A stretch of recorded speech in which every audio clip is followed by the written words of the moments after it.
My stepmom didn't lower her voice. She stood right in the middle of my graduation party, raised her glass and declared, "We're moving without you." No hesitation, no shame. A public cut so sharp the backyard went silent. Then she added, "This house is too good for someone like you." The laughter that followed burned hotter than the summer heat. I didn't cry. I didn't beg. I just met her gaze and said, "Have a safe move." What she didn't realize was simple. I had bought the house last month, and the very next morning, eviction notices would be delivered. Before I continue, tell me, where are you listening from?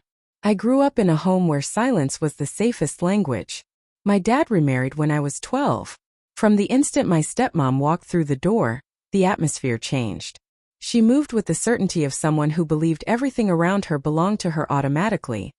Him, the house, and eventually, the story of who I was allowed to be.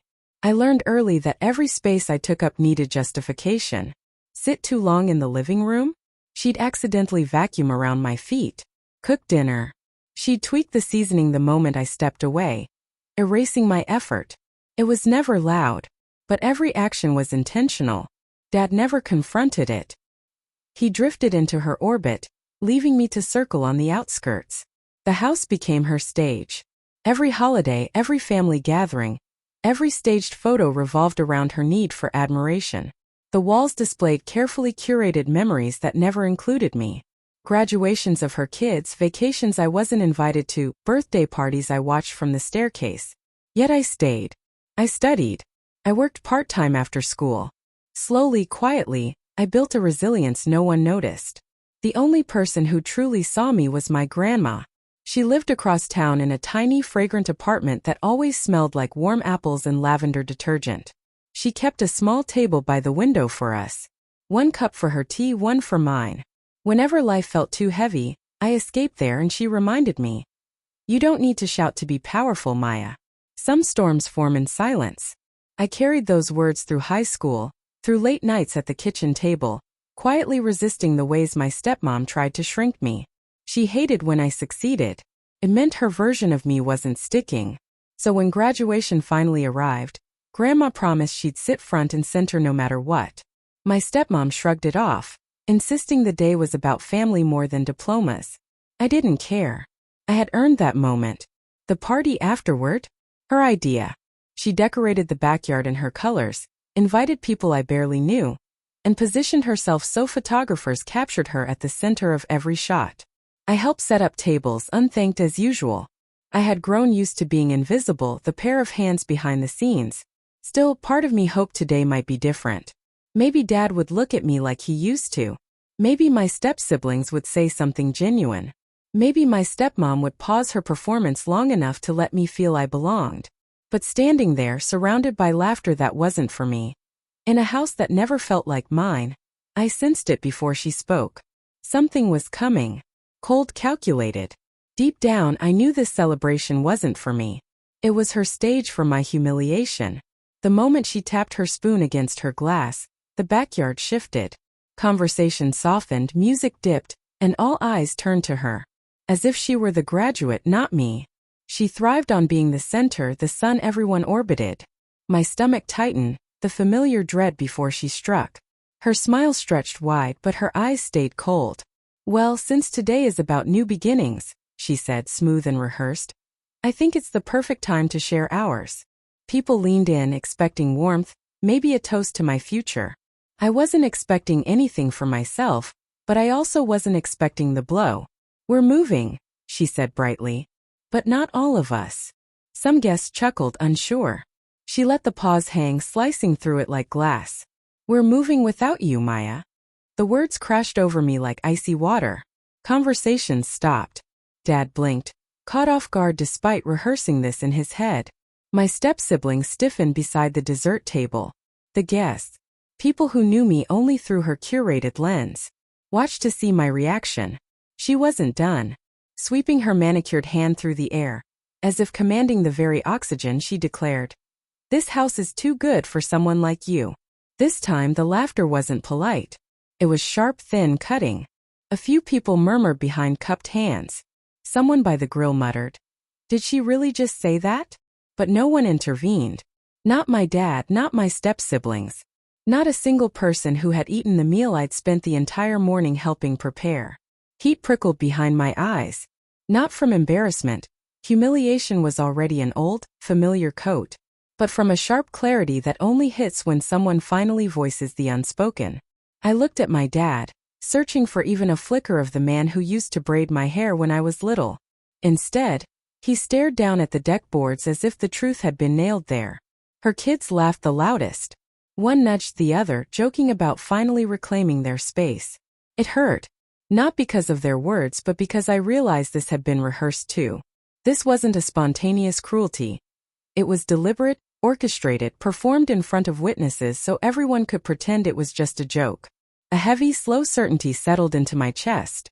This wasn't the first time they'd pushed me aside, but it was the first time they wanted an audience. And yet, even then, I didn't give them the satisfaction. I didn't cry. I didn't ask why. I didn't beg them to reconsider. I watched them laugh and something inside me clicked. Quiet like a lock turning. That humiliating little performance told me everything I needed to know. They believed they held all the power. They thought I would always stay small. They assumed I had no options. But they had no idea what I had already done. That was the moment, right there under the string lights and fake applause, when the story stopped being about their cruelty and became about my choice. When the party finally thinned, I slipped inside the house. The house they claimed was too good for someone like me. Their laughter drifted through the open door, but inside, everything was still. The kind of stillness that feels like holding your breath. I leaned against the kitchen counter, letting the cool surface ground me. For a moment, I let the weight settle. Every dismissal, every correction, every time they made me feel temporary. Through the window, I saw my stepmom with her friends, reenacting her announcement with exaggerated gestures. Their laughter echoed again. My chest tightened, but this time not with hurt, with certainty. That small click I felt earlier had grown steady, like a quiet engine warming. I went upstairs to my room, the one space she never bothered to decorate because she assumed I wouldn't stay long. A single lamp lit the corner, casting a warm circle on the desk where I'd spent months planning my future. On the desk sat a folder. Not a sentimental scrapbook or graduation card. Just documents. Real estate contracts, payment confirmations, proof that I had already stepped into adulthood on my own terms. I sat down and reopened it, fingers tracing the papers, the deed with my name, the transfer confirmations, the notice templates I'd researched late at night while everyone else slept.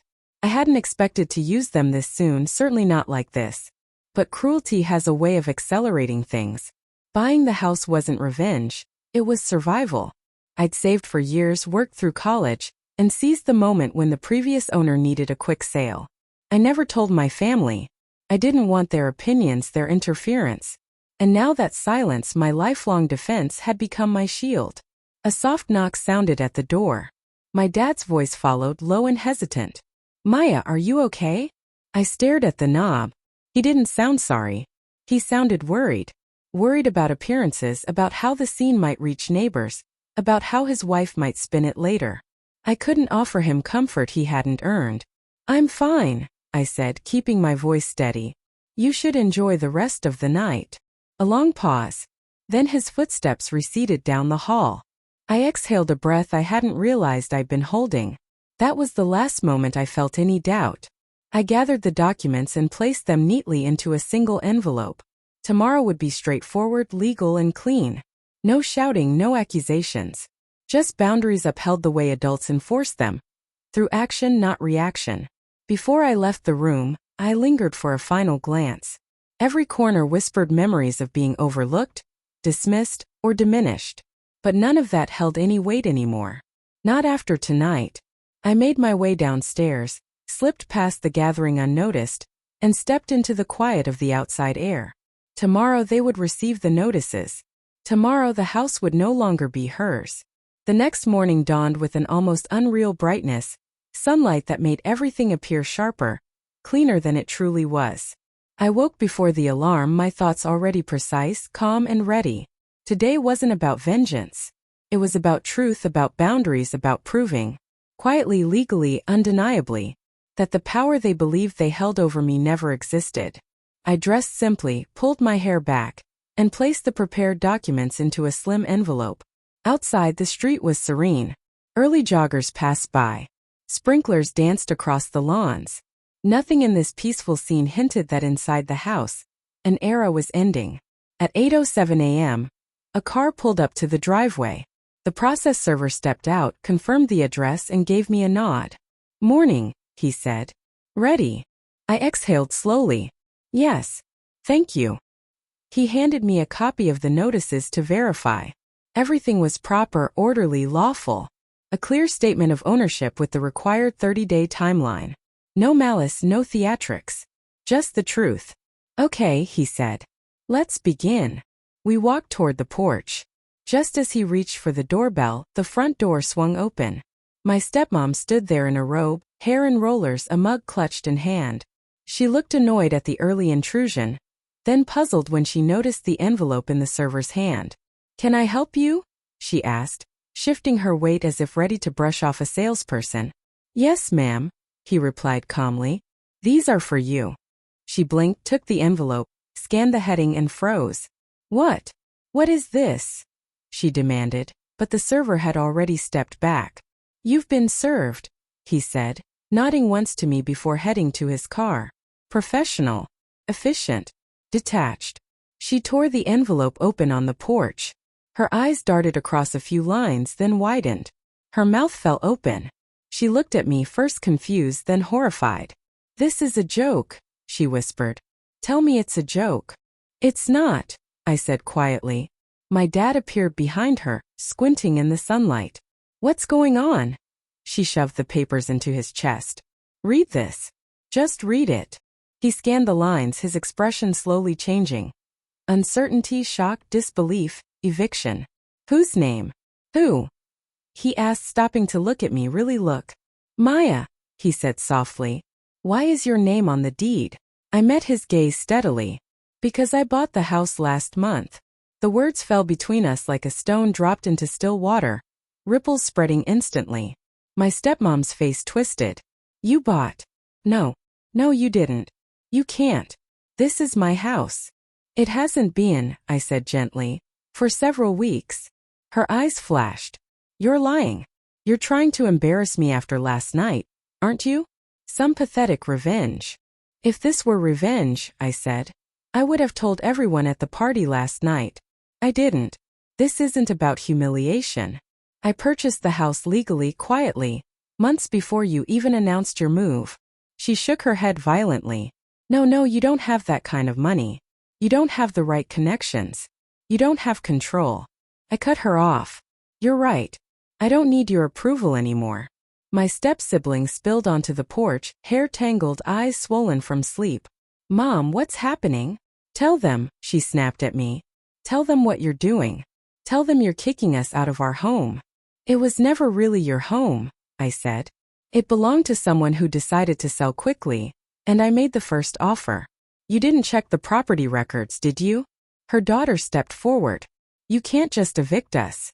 We have lives. Things to pack, commitments." "That's why the notice gives you 30 days, I replied. "Everything's completely by the book."